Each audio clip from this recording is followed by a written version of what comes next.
মনের সুখে ঘুরতে যাওয়া আর সেলিব্রিটির সাথে দেখা, বাচ্চাকে নিয়ে অনেক বেশি দুষ্টামি করা, সাথে নিজেও অনেক বেশি মজা করা। আচ্ছা, আপনারা কে কে আছেন আমার মতো ঘুরতে অনেক বেশি পছন্দ করেন? আমি তো ঘুরতে অনেক বেশি ভালোবাসি, মাঝে মাঝে কোথাও না কোথাও ঘুরতে চলে যাই।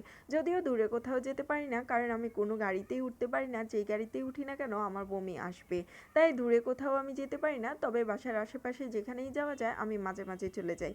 তো বেশিরভাগ সময় আমার নবীনগর স্মৃতিসৌধেই যাওয়া হয়, যেহেতু এটা খোলামেলা জায়গা আর বাচ্চাদের কাছেও অনেক বেশি ভালো লাগবে। তাই বাচ্চাদের নিয়ে সবসময় আমি নবীনগর স্মৃতিসৌধে যাই। তো সেদিনও চলে গিয়েছিলাম, এত বেশি গরম ছিল সেদিন। এমনিতে বাতাস ছিল অনেক বেশি, কিন্তু গরম ছিল, বাতাসে কোনো কাজই হচ্ছিল না, এত বেশি গরম ছিল। তো গরমে কিছু আইসক্রিম নিয়ে নিয়েছিলাম। আইসক্রিমগুলোর প্রাইস রেখেছিল 30 টাকা করে, কিন্তু একদমই মজা ছিল না। আমার তো একটুও ভালো লাগেনি, যেই নিয়েছে সে বলছে মজা নাই, কিন্তু প্রাইসটা একটু বেশি হয়ে গিয়েছে, খেতে একদমই ভালো না, মনে হচ্ছে বরফ দিয়ে দিয়েছে, সাথে একটু চকলেটের গোলা দিয়ে দিয়েছে। এরপর চলে আসছি এখানে পানিপুরি খাওয়ার জন্য। পানিপুরিগুলো কিন্তু অনেক বেশি মজা ছিল। এবার এটা বললো নেন খান, খেয়ে একবার দেখেন, মজাই লাগবে আপনার কাছে, খারাপ লাগবে না। তো একটু পানিপুরি নিয়ে এখানে বসে পড়লাম, বসে বসে পানিপুরি খাবো। আমরা আসলে সেদিন অনেক বেশি লেট করে গিয়েছিলাম।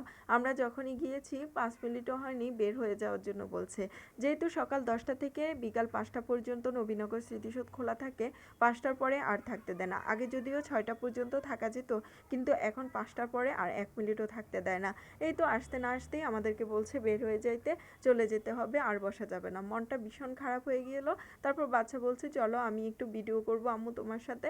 তো ওকে নিয়ে একটু মজা করলাম। আসার পথে দেখি জান্নাত ভাই আপুর সাথে দেখা। আচ্ছা, আপনারা কারা কারা জান্নাত ভাই আপুর ভিডিও দেখেন? উনি কিন্তু হাঁটার জন্য অনেক ভাইরাল, আর মেয়েটা অনেক ভালো। সামনাসামনি দেখলেই আপনারা বুঝতে পারবেন, আসলে ফোনে দেখে অনেক কিছু আমরা জাজ করে ফেলি, সামনাসামনি অনেক ভালো। এই তো দেখেন ওনার ভাইরাল হাঁটা দিয়ে দিল, আমি তো ওনার সাথে হাঁটতেই পারছিলাম না, আমার অনেক বেশি লজ্জা লাগছিল। আপুও হাসছিল, পরে ওনার সাথে কথা শেষ করে এখন আমরা চলে যাচ্ছি। আচ্ছা বলেন তো, ওনার সাথে ভিডিও করলাম দেখে তোমরা কি রাগ করলা? এই কথাটা এখন অনেক ভাইরাল তাই না, তাই আমিও একটু বললাম।